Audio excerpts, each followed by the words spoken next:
Hello, welcome to this week's episode of The Ultimate Guide to Being a Birth Partner. I am delighted to introduce you to Gordon today from Mantenatal. So, hello Gordon, would you like to introduce yourself? Hi, Sally Ann. Number one, thank you so much for inviting me on and having me on your channel. I really appreciate it. For those who are thinking, what is that word mantenatal? Like, I've never heard it before. It's really antenatal with the letter M in front of it, right? So, and it's all focused on men. So I like to think it's quite Ron Seal in terms of it does what it says in the tin. We we are a completely virtual platform that any guys can join. We get same-sex couples join. We get couples join regardless of sex, who just say we want to feel better prepared for the journey of fatherhood. I myself have attended 2 antenatal courses, very expensive antenatal courses. And by the end of those courses, I remember the feeling that I knew how to rub a tennis ball up and down my partner's back. I'd watched some old VHS videos. I'm showing my age now. And it felt really founded in theory. And there was a real gap there. So we're just trying to fill the gap and help guys prepare for that incredible journey of becoming a dad. And what made you turn that into this course? Like, how did you go from attending courses and having children to actually saying, do you know what, I really want to do this? I think it's a brilliant question, and it's one I get asked quite a lot. So I think the seed was planted at the second antenatal course I went on, when the other couples there, mainly the guys, discovered that I already had kids. And as soon as that came out, and it came out in class 1, and I didn't want it to come out, but it did. We went for a coffee, the various breaks throughout the course. And the guys just suddenly gravitated and were asking me loads and loads of practical questions. And I just thought, wait a minute, why am I telling them the answers when this course should be preparing parents for parenthood? However, it was clear that it was 99% focused on preparing mum for motherhood. So the seed was planted then, Sally Ann, I must admit. On top of that, I've got 4 kids. So 2 boys, 2 girls. 2 were vaginal births, 2 were cesarean sections. 1 was placenta previa, which is essentially, for those who don't know, the exit's blocked by the placenta. And 1 was an emergency C-section. So I thought, I've got quite a lot of experience in here. And then to put the cherry on the cake, my sister's also a qualified midwife. And I said, there's enough knowledge in here to be able to try and give something back. And just started to work on the idea of running something dedicated for men.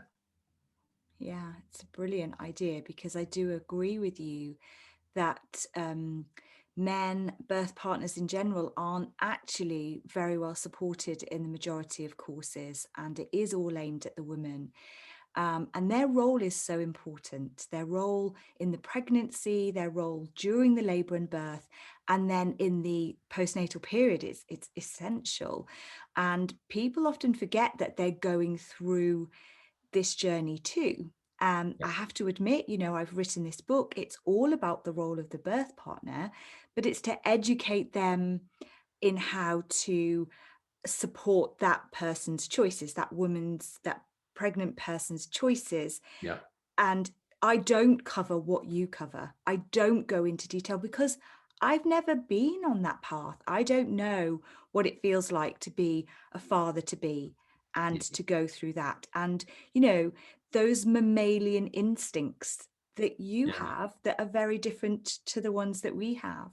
Well, Sally Ann, it's funny you say that, because when I talk to midwives, and in my social media, I actually have a series called Mantenatal Midwife Q&As, where basically we put midwives from up and down the country, and even internationally now, on the hot seat and give them questions from new dads, right, or dads to be.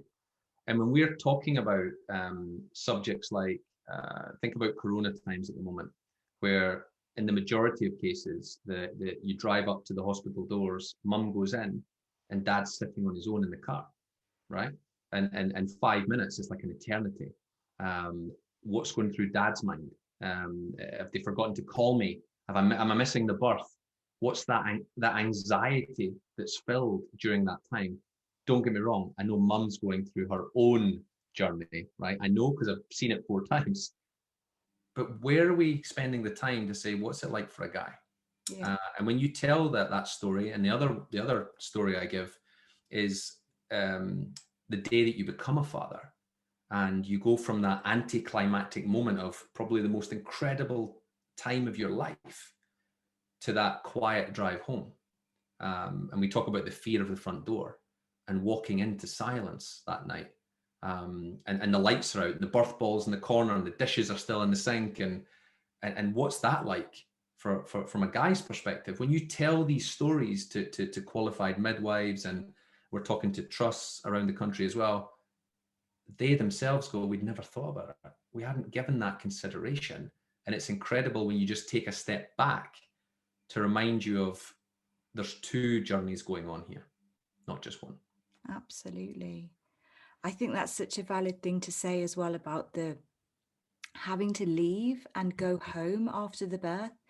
Yeah. And nobody can predict how long that birth has been either, and how, that person might be feeling. And other things, you described being involved in an emergency cesarean section and being left in a room when a woman is wheeled out on a bed and you're told someone will come and get you in a moment, to just wait there. Yeah. That can be very traumatic. And Yeah, I remember my own story on that for the emergency one. We were so what I'd been through one or two births already, right? So I thought, I've got this. I know how it works. I'm okay. But I hadn't experienced everything, and I still don't believe I've experienced everything. And that's one of the things we do in Mantenatal is we try and get people down multiple roads, because you don't know what's coming, right? You don't know what situation you're going to be in. And again, through storytelling, it was a number of hours, the labor, thinking everything's going fine. I'd actually walked along the corridor to go to the vending machine to get something to drink. And as I got to the vending machine, my mobile phone rang to say, you need to come back now, baby's in distress. And I was like, my God, and just teared across the corridor. And it must have been within 6 minutes or something from the phone call, suddenly I'm standing there in full scrubs, right? And again, just thinking, what's happening? yeah, And then you're left in that little room between the kind of corridor, that little changing room, if you like, and then you've got the theatre. And in that little room, when you're standing there, foreign environment, you're not dressed in your own clothes, your brain's going a million miles an hour, and saying, how can I share that experience with other dads and help them prepare for some of the things that I wasn't prepared for? And the obvious one that I give you is, if something happens, what do you want me to do in terms of talking to your partner?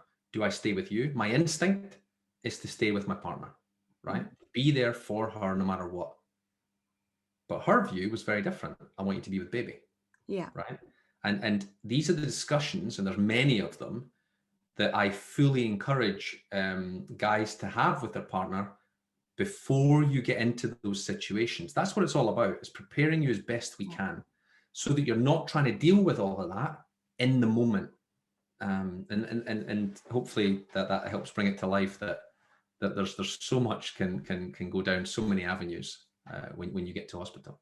absolutely. And when something is happening to you, you have a different sense of control. When it's happening in front of you, Mm. and maybe something isn't always being described to you during that moment as to whether this is okay, whether this is not okay, you're kind of like pushed to one side. It's good to have had that conversation in pregnancy and had that, really interesting discussion about what she would want you to do, because like you say, Exactly. not everybody would think that actually your best place is to just go with the baby because I'm being well looked after, I'm okay. Exactly. You've got enough people watching Yeah, yeah, looking after you. Yeah, absolutely. Um, agreed. And it's one of those things, I mean, you're kind of mixing in the birthing world. You're speaking to a lot of people and probably hearing things all the time, because there's a revolution going on out there right now. You know, we are taking control of birth in this country and starting to say, don't do things to me without discussing it Yep. with me first. You have choices. Yeah. Exactly. And making sure that birth partners, dads, you know, maybe it's another relative or friend that's with that pregnant person, whomever it is that's supporting that birth, needs to know and understand the role of advocacy, whether they should be advocating, whether they shouldn't be advocating, what does advocacy look like, Yep. or why would it be necessary? So if you're stood next to that pregnant person and they are being offered an intervention of any Hmm. kind, Hmm. maybe that is a vaginal examination, Yep. maybe that is electronic fetal monitoring of the baby, you need to know why it's being offered and what are the pros and cons. It's not Ariane, just I'm smiling because I did a course just last night. And in that course, one of the things I talk to guys about is number one, you need to step up, right? Being a new dad is not a spectator sport, right? You've got to step up. And I talk about the birth plan, and you'll see where I'm going with this in just a few seconds. Is I say to guys, you need to know that birth plan inside out. It's not her birth plan, it's your birth plan. So do you know what choices that you want to make as a couple in terms of interventions? And I get these blank looks normally from the faces, and they go, "No, I didn't know we had a birth plan." But when you tell them to step up in things, normally they're sitting on the sofa at home, and their wife or their partner beside them, and the little thumb comes into the screen like that, saying, "Brilliant! Finally, someone's told him." But I share a story with the guys and say, "Look, for the first birth of my daughter, I remember I wasn't prepared, right? I wasn't prepared. And it was taking quite a bit of time. But again, I didn't know, is 1 hour long, is 3 hours long? I don't know. But I remember that feeling of being under pressure from midwives. And I've shared this with other midwives as well. That feeling of, well, look, why don't you try this? Have you thought about using Fontus? What about going down this route and blah, blah, blah. And just that real sense of pressure and not knowing what we wanted and just saying, yeah, whatever, putting full trust, right? And not taking the time to not challenge, but at least inquire and say, wait a minute, what are the pros and cons of this? Is baby in distress? If it's not a health risk, why are we doing this, right? And I gave in. I gave into the pressure first time round and said, yeah, do whatever you've got to do. And I had guilt for 24 hours, at least 24 hours, when my baby daughter was born with bruising all around her face because they used an intervention that I'd sanctioned. And the following day, mum saying to me, why did you let them do that when it's not what I wanted? I didn't know. Of course, everything's fine now. Bruising disappeared within 24, 40 hours. But I don't want another new dad to have to go through that. So what I want a new dad is to say, you have choices and you can be the advocate. I call it knight in shining armor. You can step up. She might not be able to communicate properly. You need to be able to defend her and fight her corner. And if you don't know what you guys want in terms of interventions, how can you play that role? So I challenge them and I hit them with some tough messaging, but I'm smiling because it's what you said is exactly some of the things that we teach the guys. Yeah. I have a quite harsh saying that the birth partner can literally make or break the birth experience. And sometimes that is based on the fact that there is this Mr. Fix-It element. And, you know, it is super tempting to want to just jump in and rescue. And often women's words are powerful and strong and would encourage rescue. I can't do this anymore. I don't want to do this anymore. Please help me. Mm. But if the birth partner, the dad to be, steps in too early, it can actually mean that the birth does take a different path. And Yeah. the woman does have the ability afterwards to say, why did you do that? Mhm. And I think that men are not mind readers. They're not in a situation where they're like, well, hang on, you were looking me straight in the eye and saying, help me. What was I Yeah, supposed to do? yeah, And I think that's why the pregnancy preparation is so important, for them to be able to say, okay, let's just imagine this is a scenario and I'm exactly. vocalizing that I'm having a tough time. At what point, is it okay for you to come in and say, right, I'm going to make this okay? Because that's a male instinct thing Yeah, to there's do. there is that. I think there's a couple of things in there. That so number one, I agree with you that how many times have I heard the phrase, "I don't want you to act, I just want you to listen," right? I'm not telling you this because I want you to fix it. I just want you to listen. So sometimes it can be difficult to read the situation, depending on what it might be. Now, you're about to go into probably the most stressful situation you will have ever experienced in your life, right? If you're going in as a new parent. If you've not had that dialogue, and again, we bring it to life on Mantenatal, we say, do you know what? Pause Netflix, right? Pause Amazon Prime, put the kettle on, take an hour, just take an hour and chat about it and figure out, look, if X happens, do we do this? If Y happens, do we do this? Because if not, you're trying to make decisions in a pressure cooker, and very few good decisions are made in a pressure situation. So that's why when we do the Mantenatal course, is we always do them on a Tuesday and on a Thursday night, because we allow that Wednesday to let everything digest and sink in of what we hit them with on the Tuesday. So every time we start on the Thursday, we all normally go, right, so what was your reflection? And every single time, every time without fail, we get, do you know what? The discussion we had on Wednesday night was amazing. You've triggered us in terms of what we didn't know, things I wasn't even thinking about. And it's perfect, because for me, that tells me part one's done exactly what I needed to do, in terms of birth plan, packing a dad bag, all that stuff. And they're going, I hadn't given any thought. So I'm totally with you on that. Yeah. What are the most common questions that dads to be ask you about? Well, we when we kick off part one, we have a bit of a discussion and we say, what are your biggest fears? What do you hope to achieve by the end of the course? Things like that. And the biggest fear that I hear every single time, and again, it's on the website in terms of stats, lack of sleep is the one that guys are most worried about, which comes across quite selfish.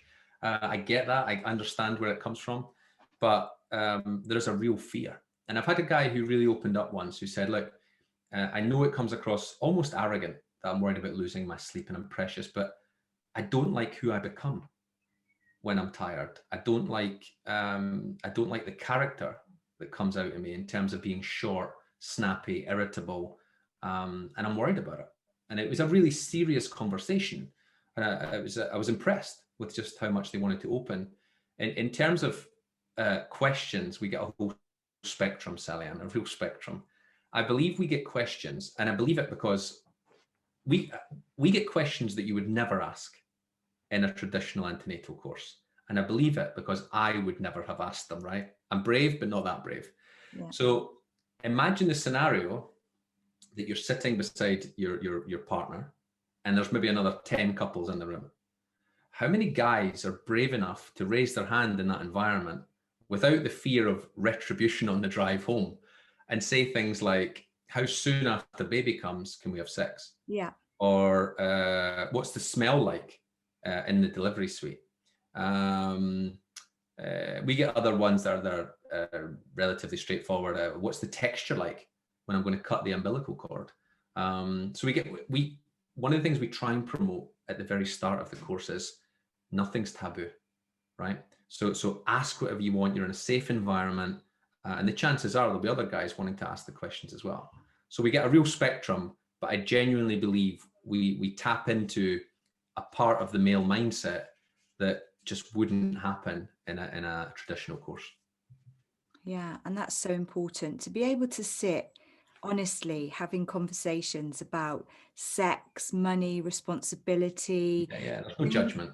Yeah, no judgment, because You know, those are the things that, again, comes back to that sort of mammalian instincts. That's the things that they have on their minds. Exactly. You know, it Exactly. isn't the other stuff. I think, I don't know whether you get many questions about this, but I've definitely tuned into this a bit about fear of postnatal depression, Yep. 100%. because postnatal depression to most men seems like a lottery. Do you get many questions about that? We don't get, I wouldn't say that people proactively talk to us about it, but we proactively talk to them about Yeah. it. So in part two of the course, we towards the end, we take some time to talk about the challenges that can happen to guys. We share the stats. I question the stats. I challenge the stats where it says that 1 in 10 new dads will experience some type of mental illness. I challenge that stat. Going back to your phrase of the mammalian pieces, it relies on a dad ticking the box and saying, yes, I suffered from anxiety, depression. And I'm not convinced that every guy would tick the box and be honest about it. Mm. So I challenge it, not from a negative point of view. I think the number's bigger. That's my point. Yeah. So although people say, oh, 1 in 10, 1 in 10, I think the number's bigger, which is even more concerning, right? That's my point. Mm. So we take the time, we talk about the support mechanisms available for guys, where they can go for advice, accounts they can follow, where they just want to listen. You don't have to actively participate. And on top of that, Sally Ann, is we talk about creating a squad at Mantenatal, right? So the chances are, if you're awake at 3 in the morning, walking around, baby won't sleep, or you've got certain feelings that could be resentment towards baby, towards that someone else has come into that dynamic. These are all feelings that at some point, to different degrees, you're likely to face. Mm. Whether it consumes you or whether you can keep it under control and you say, do you know what, it's just a moment in time, I can move. Whatever your coping mechanism is, there are ways to open up, and it's not a weakness to be vulnerable. It's actually a strength, right? Because if you say, I'm looking for help, it means you care, right? If you give in and don't ask for help, that's more worrying. So if someone reaches out and says, I need support, or please help me, for me, that's a massive strength, because that's brave to be able to do that, and it should be encouraged at every turn. Mm. No midwife ever comes around in the postnatal period and asks the dad how they're doing, do they? That's the thing. I raised that very recently in a Mantenatal midwife Q&A, and one of the midwives said to me, like, what's the one thing they could do that would help? And I said, well, just simply just turn just for a minute and just ask the really easy question. Is, how are you doing, Dad? Yeah. Right? And it's a bit like, when you pick up the phone for the first time. When we answer any phone, it's a British thing. How are you doing? Right? And then you end up talking about the weather. But it's a very natural first thing to say is, how are you? Just say the same, but focus it to Dad. How are you doing, Dad? And do you know what? The amount of dads that will just suddenly go, what? They probably won't know what to say, Mm. because not enough people even just take the time to just, and don't get me wrong, I know it's about baby, it's about mum's recovery, I get all of that, but just remind yourself that dad's a big part of that journey as well. Yeah, Um, absolutely. and it doesn't take much to bring them in.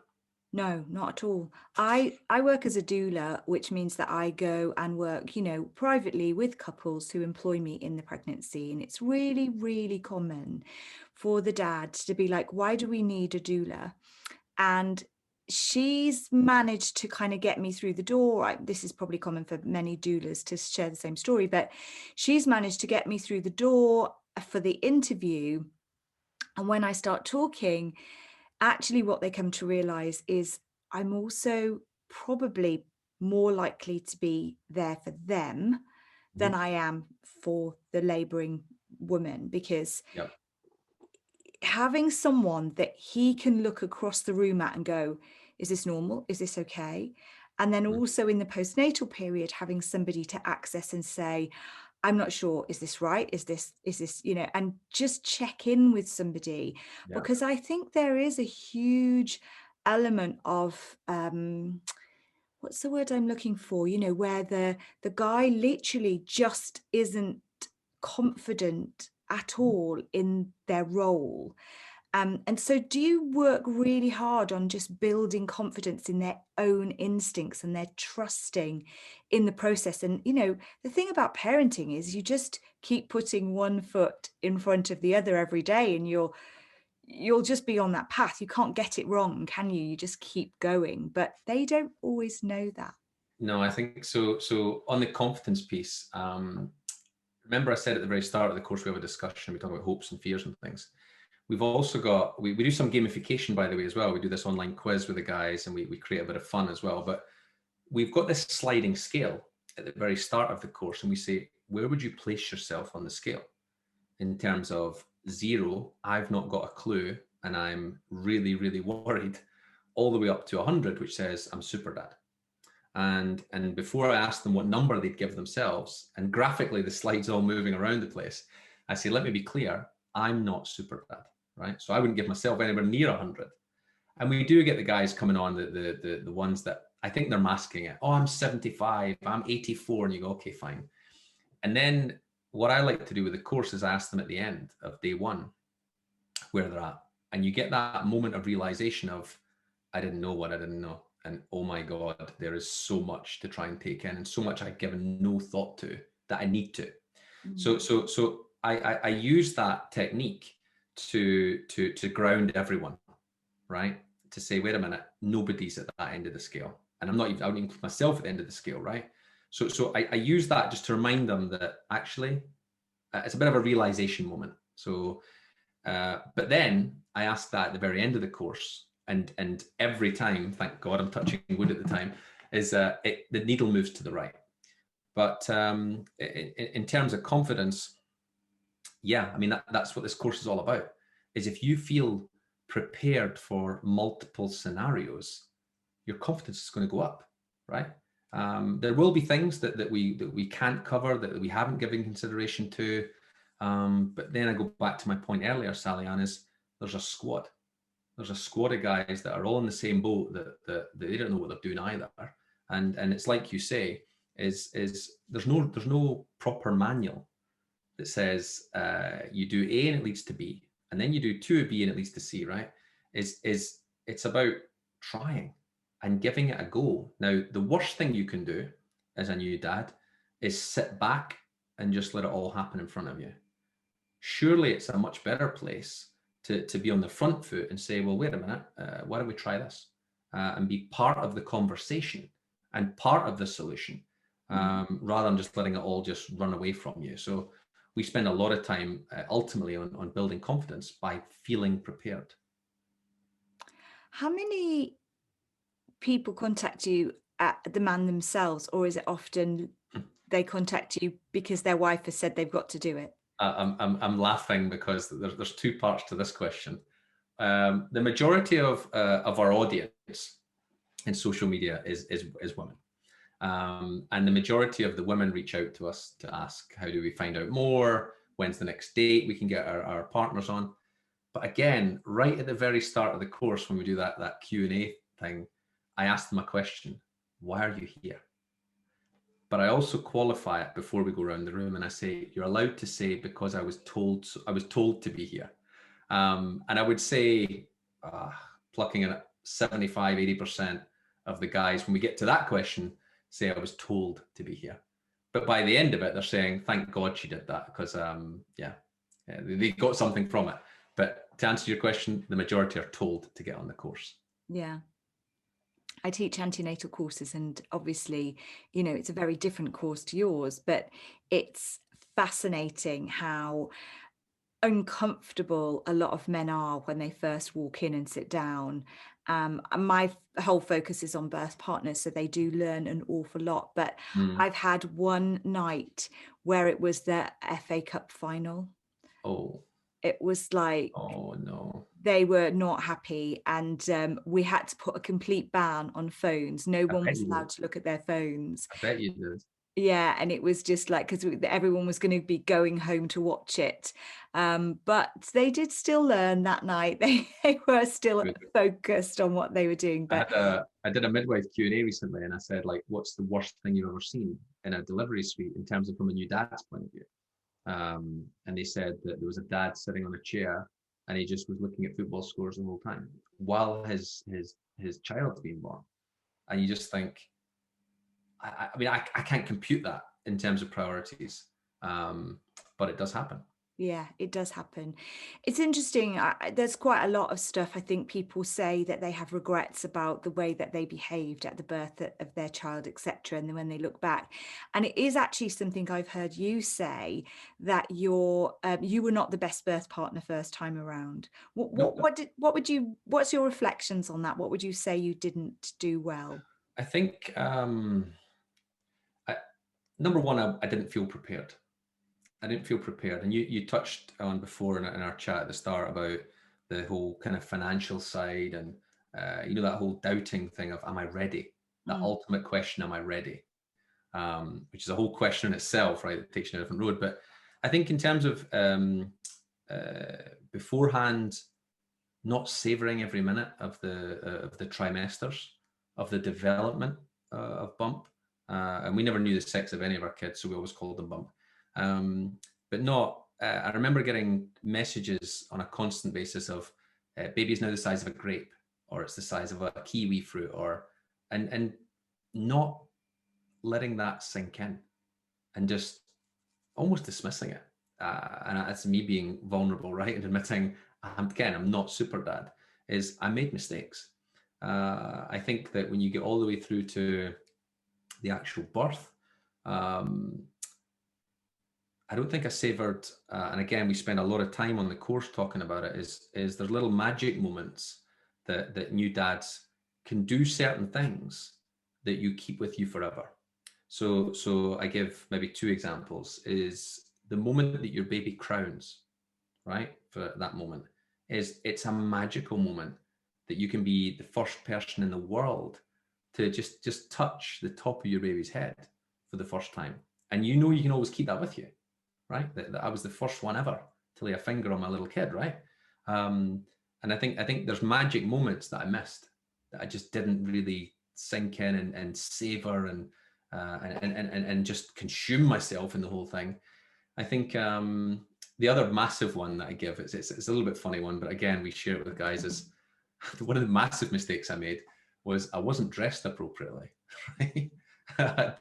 I think I had, I don't know, jeans or chinos or something like that, and probably a shirt at the time. Um, and telling guys, it's so hot in hospitals. Have a change of clothes, have some deodorant, get a t-shirt on, have a zipped hoodie for you want to have skin to skin, all that kind of stuff. It's just like, yeah, I wasn't ready for that. Yeah, and I felt like I was a bit of a passenger as opposed to being active, mm. and I didn't do enough inquiry. Why are we doing this? What does that do? What's the consequence of that? And not being in an irritable way, but in a genuine level of interest. Yeah. Yeah, I think there's a lot I could have done better. I think so much has come out in the last 10 years about leaving the umbilical cord to pulsate, and how the baby's immune system starts to develop from the moment of birth with the seeding of their gut, Yep. based on the bacteria that the baby receives from both parents in those early moments of birth. But it is recommended that the baby remains attached to the placenta, which means that the baby is therefore on the mother for quite a long period of time. How do you prepare new fathers to take on a role that's by the side rather than, heavily involved in that? Because it must feel, quite hard knowing that the best place for the baby is on the mother's chest and they don't have a place for that. Do you know what I mean? No, I do. I think when you break it down into, so obviously you babies here, right? And we talk about the fourth trimester, but you can even break that up into different parts of saying This is what the first couple of days look like. This is what coming home looks like, and this is what maybe the first few weeks look like. And I think that you're talking about delayed clamping, right? And I think that because we talk to guys about, do you want to be the one who cuts the umbilical cord and have that symbolic moment? Um, so so we recommend that as well with the delayed clamping. We try not to get too much into the kind of medical side because we fully admit we're not medically trained, right? And that's not what we're there to do. But I know exactly what you're talking about and what you're referring to. And when it comes to that initial moment that baby's been born, and 9 times out of 10, if not 10 times out of 10, baby's then lifted up onto mum, right? In terms of bonding, having that first skin to skin moment. We've seen all the research behind it. And then you've got the feeding side. The last thing a guy should do is sit well back and watch it. What we encourage guys to do is go and try and be part of it. Yeah. And part of it can literally just be putting your arm around them, right? And making it that collective bonding moment. If you're watching it from a distance, it's very easy to go down some negative roads, Yeah. resentment, etc., etc. Step forward and be part of it. So collect them in your arms and be part of it. I think the other thing, talking about how you break it up into kind of once you get home and all that stuff, is we spend a lot of time, Sally Ann, on bonding for new dads with baby. And we talk about some of the obvious ones. So skin to skin, right? You can even do it in hospital, right? Yeah. When mum's encouraged to get out of bed and go for a shower, right? Get in the bed, right? Get your shirt down, get your whatever, and lie with bump on you. Have that moment. You don't have to wait, right? And no midwife's Absolutely. going to tell you no, right? So we talk about these little moments even in hospital. You can be part of that. But then we talk about, let's say, afterwards, we talk about feeding. Mum expresses milk, she freezes it, and then say, I don't know, after a couple of weeks there, you've got 6 or 7 bottles there, right? It means that mum can have a night off. It means mum can go out and do whatever she wants to do. But what it really means is you can feed baby the exact same as mum, right? And you can have that moment of looking down at your baby for that moment. And we talk about the milk coma, when just watching the eyes rolling into the back of the head is an incredible moment. So you can get involved in feeding. So we talk about those, and the other bonding one we talk about in quite a bit of depth is when you bathe your baby as well. And we don't, and yes, there's so much equipment out there, but we encourage guys, get in a bath, Yeah. get in the bath. We say it's going to be a cold bath, it's going to be a shallow bath for you. You're not going to enjoy it, and be prepared for when baby wants to poo. Because again, you're not a real dad until you've had poo behind your nails or whatever it needs to be. So we go into all of that detail as well. Yeah. Such wonderful advice about getting in the bath and Yeah. skin to skin, because I think that it's a really common issue that people, once they dress the baby for the first time, they may have skin to skin initially. The baby is, completely naked. Yep. They have skin to skin, and then the baby gets dressed, the nappy goes on. And for the next sort of however many months, the race is how fast can you get the baby redressed every time you change the nappy, because of course they cry when you're meddling with them in any way. Yep. So removing all clothes and putting them skin to skin where they really want to be. They want to be listening to your heart beating and smelling your skin and getting in touch with, kind of you as a person. So it's brilliant to be able to give dads the confidence Yep. to go home, whip off their top if their baby is Exactly. crying, and just really connect in with them, because that's just wonderful. Sally, and the other one very quickly on that, I'm just thinking about the bonding that again is amazing for dads is the baby carrier. Yeah. Right. And obviously the baby's head's faced in, right, as a newborn. But see that moment when you put your head down, your lips touch their hair for the first time. You know what I'm saying? Yeah. Again, an amazing bonding moment. And they're there. Take advantage of it. Do that stuff. It'll blow your mind. This is the stuff we talk about. It is incredible for dads to wear slings and to, have their hands free and to be able to get on and do things, but that they've got the baby right there, which is just perfect. Exactly. I was thinking also about the seeding of their gut, because like you say, you know, there's bacteria on our fingertips, in our mouths, and every time we touch and kiss the baby, we are helping them to have our bacteria in their gut, which is what we want. We want it to Yeah. be both mum and dad. We want it to be both parents. We want it to be a combination of everything that's come from your home. If you've got other children, pets, Yeah. etc., you know, that's really important for the diversity of their gut health. And for any dad to be to learn about that gives them full-blown permission to get right in there No, and absolutely. surround themselves with their baby, you know, and like you said, just in those early moments after birth as well. And Yeah, and stop thinking that this is a female thing. This yeah, is only exactly. about women. Like, it's not. No. It's not. It took two of you to create Bump, and it's two of you to parent Bump. So, like, there's no moments, I think, that are just exclusive for mum or for dad. You can get involved in all of it. Yeah, absolutely. Another thing that I talk about in the book is to write a postnatal plan, thinking about the idea of what does the postnatal period look like, because relationships in those early days when everyone is tired, and you kind of hinted that that can be a concern that some men have, when you are exhausted, if you haven't got a bit of a plan, you can end up bitching at each other, bickering, being, Big time. Yep. you know, wound up and being quite competitive. I feel like that's a really common issue in my coffee mornings. People will come back and say they're very competitive about who can do something better than the other. And in order to avoid Or I got up 3 times last night and you didn't get up once, or exactly. that's all that stuff, right? Exactly. And in order to really avoid that, having these discussions in the antenatal period is important.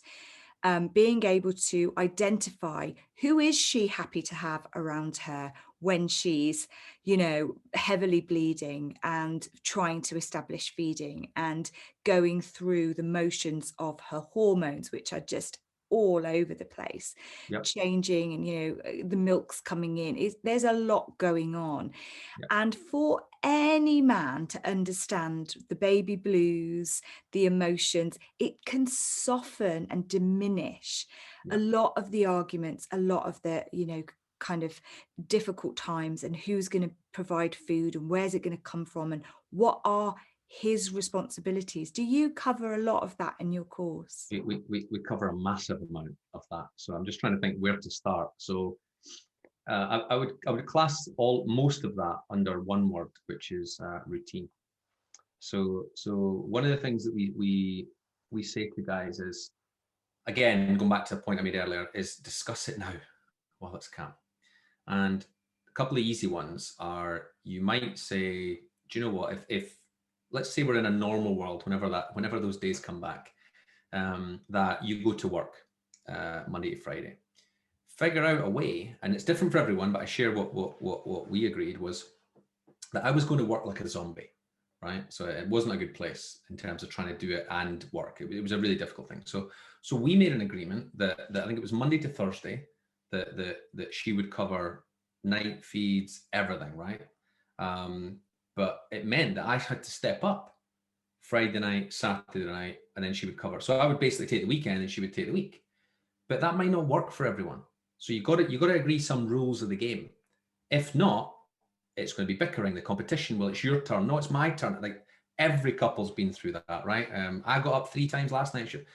Try and avoid it if you can. But the other thing we talk about is especially in that fourth trimester, is to try and explain it to dads of just how difficult it is. And by the way, we tell them fatherhood is tough, right?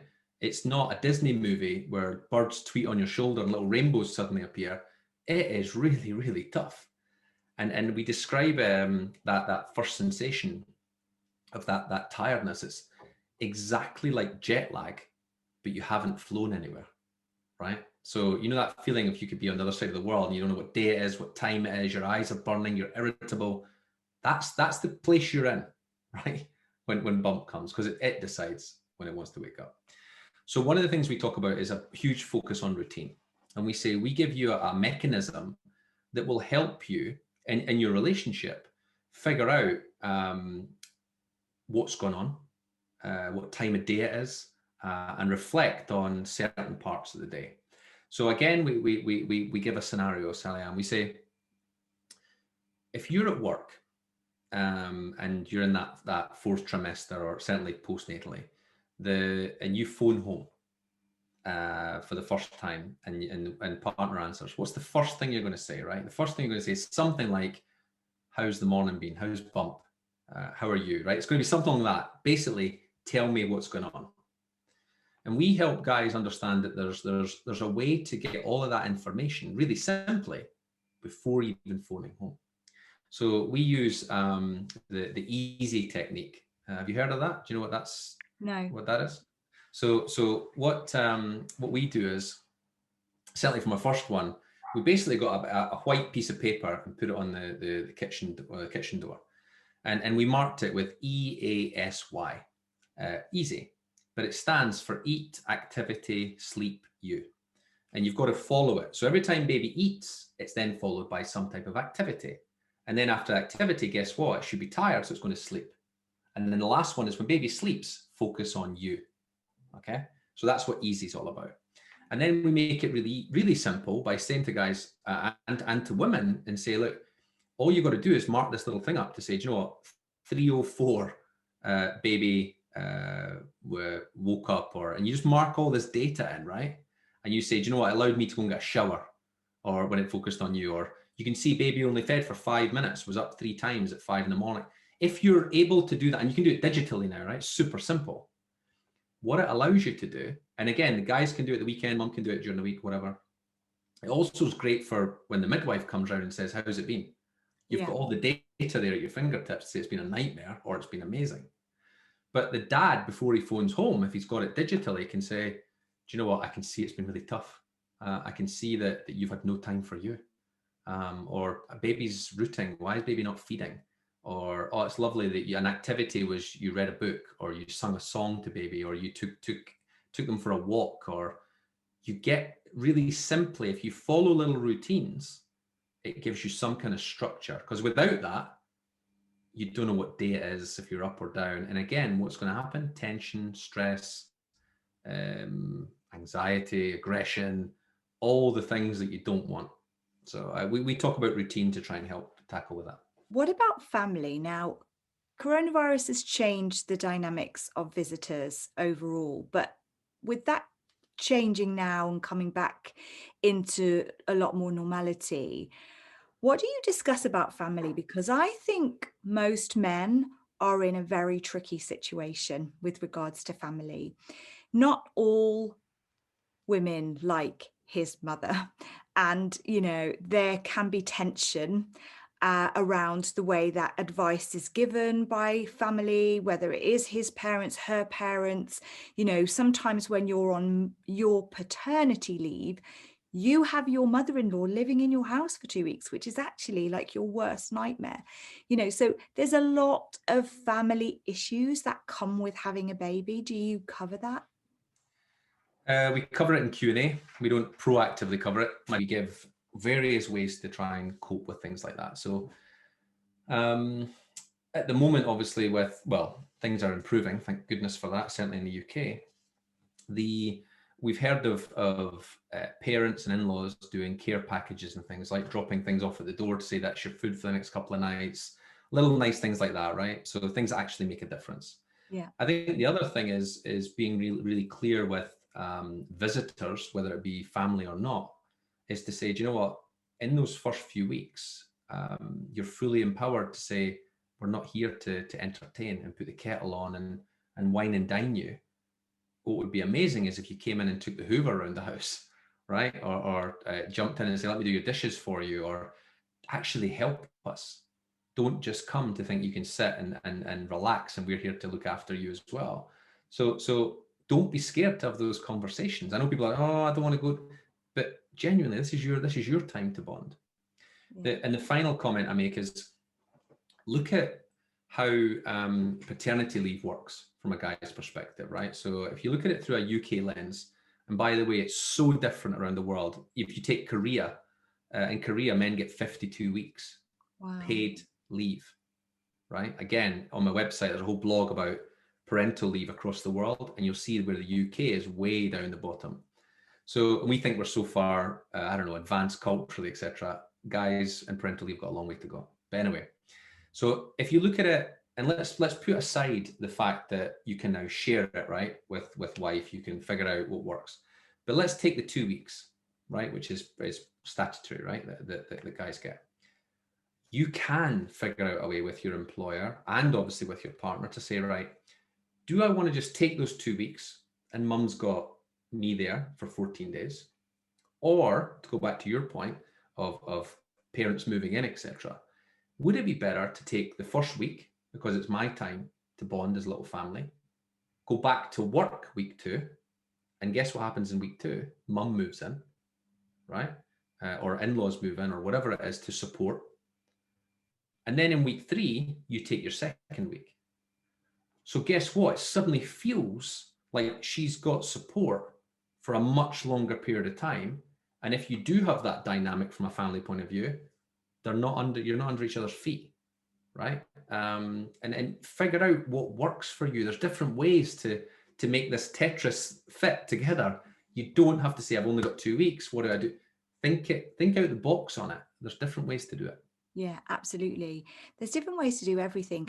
And another thing is just about advice giving in general, because, no new parent should ever be bogged down with what someone else is doing.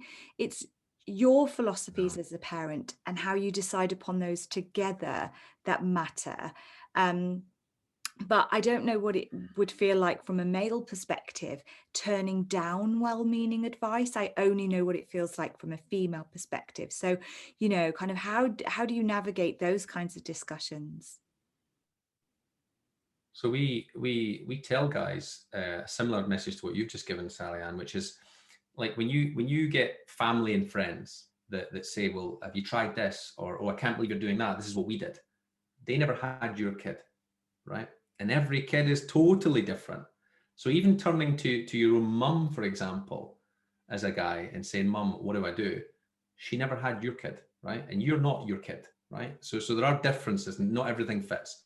The best advice that I was ever given as a new parent was trust your own advice, right? Because everyone gives you it and you've got to make the decision of which ones I'll select or which ones I'll say, actually, I'm going to trust my own. Because in reality, we've been doing this for millions and millions of years. The difference is what we're trying to do is try and do it better. And we're trying to be proactive in this thing, but select what works for you. Just because it worked for the generation before or for your friends doesn't mean it's going to work for you. And if you take that pressure off and say, wait a minute, they told me that if I did X, baby would stop crying and it's not working. It's not down to a failure in you or your ability. It's down to baby's not the baby that they were talking about. Yeah. Right? So not every car runs the same. Every baby's not the same. Yeah, absolutely. Oh, good. And there's such great nuggets of advice there and great information. I'm so grateful for you to come and I hope share you're those with recording this. us. Yeah. Um, I always end the session by asking the same question, which is what top tips can you give to any birth partner who's listening about supporting labour and birth? So what would you say? First things first is get stuck in. And what I mean by that is it's a very short phrase, but being a parent, whether it's a mum or a dad, is not a spectator sport. Do not sit back and let it all just happen in front of you. Be curious, right? Ask questions. Be the one who's trying to discover from a good place, not be irritable, driving people nuts, but try and discover. I think the other tip that I would give is admit when you don't know something, right? I think it's a coping mechanism for many men is maybe to go silent, maybe just go silent, and it's not. I think it's maybe misunderstood that it's a lack of interest. It's a coping mechanism for I don't know what this is all about, so I'll just keep my mouth shut. Mm. And I think that we need to encourage guys to raise their hand. and say, I'm not sure what that is, or can you help me figure out why we're doing this? Or so I think that's a massive part of it. And reminding every single guy out there, there's help there for you, whether it's preparing for fatherhood and the types of things that we do at Mantenatal, or whether it's postnatally in terms of how you're feeling. And I'm talking about the negative side more than anything else. There is so much support out there, and all we're trying to do really is keep chipping away at that stone. And you could call it, I mean, I've called it in a post a stigma stone. We're chipping away at the stigma stone that says it's okay to not be okay. Yeah, that's what I would suggest. That's brilliant. Thank you. What services do Mantenatal offer? So we offer well, a number of things. Number one, we focus on preparing you for fatherhood regardless of the situation. So we do one-to-one courses for anyone who wants it. Some people just want to do it because they want to do private. That's their prerogative. I give another example where we've done one-to-one courses for when people have suffered loss and find it too difficult, emotionally too difficult to sit through a traditional antenatal course. Again, there's a blog post on my website all about One Father's Journey, where we did one-to-one, a very emotional course. That was a learning curve for me as well. Obviously, we do the group courses, which we try and do every Tuesday and Thursday evenings. They run from 7:30 till about 9:30, so about 2 hours, give or take. There's always a coffee break in the middle because eventually I need a drink at some point. My throat gets a bit sore.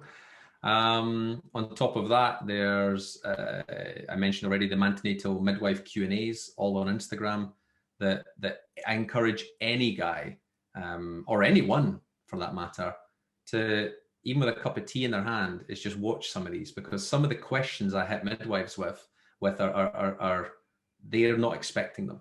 And no one's ever asked them this stuff before. So here's an easy one. I'm a new dad. I've been into hospital and I can see all these midwives in all these different colored outfits. Is it like the military?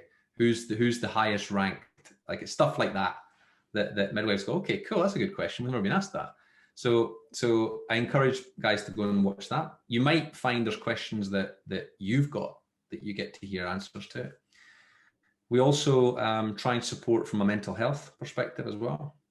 And again, there's loads of Instagram lives, which we call Mantenatal Mental Health, because our brand allows us to write the word men in as well.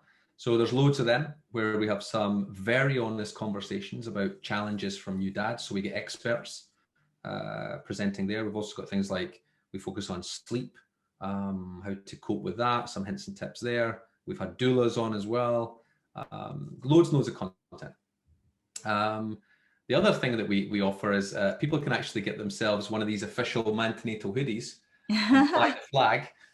You can get them. You can get them as well. Yeah, and we're looking to develop. And postnatally, it is that whole squad mentality that you've always got a network where you can just dip into and just say, look, has anyone got any advice for X? So yeah, and just because the course ends doesn't mean job done. We get some amazing little pictures sent to us months after the course from this little baby, and it says, hi, my name's Susie. I want to say thank you for helping my dad prepare and be the best dad he can be. Things like that. That stuff blows my mind. And I love it when I get stuff like that. So. And what's your website? Website is nice and easy. It's mantenatal.co.uk. So you can go in there. You can read all about the stats, the fears of new dads, things there about how many babies are born in the UK, how many midwives we've got. There's loads of little nuggets in there. There's a blog in there as well. Have a read about it, about babies on planes. So yeah, you can get onto my website. Social media, super easy. I'm on Facebook, Twitter, and Instagram. And you just put in the handle Mantenatal, which is antenatal with the letter M in front. That's brilliant. Thank you so much for your time today. I've loved listening to you and I've learned so much. So yeah, very important to get the male perspective out there and to help dads to be, to recognize where their support for them is, because they need it. for a wide variety of reasons, and to provide education that is aimed specifically for them is worth every penny. So yeah, definitely hope that lots of people listening come and take your course. Thank you, Sally. And thank you for having me again. It means a lot. And any opportunity to spread the word that men have got support to, and they deserve support to. Absolutely.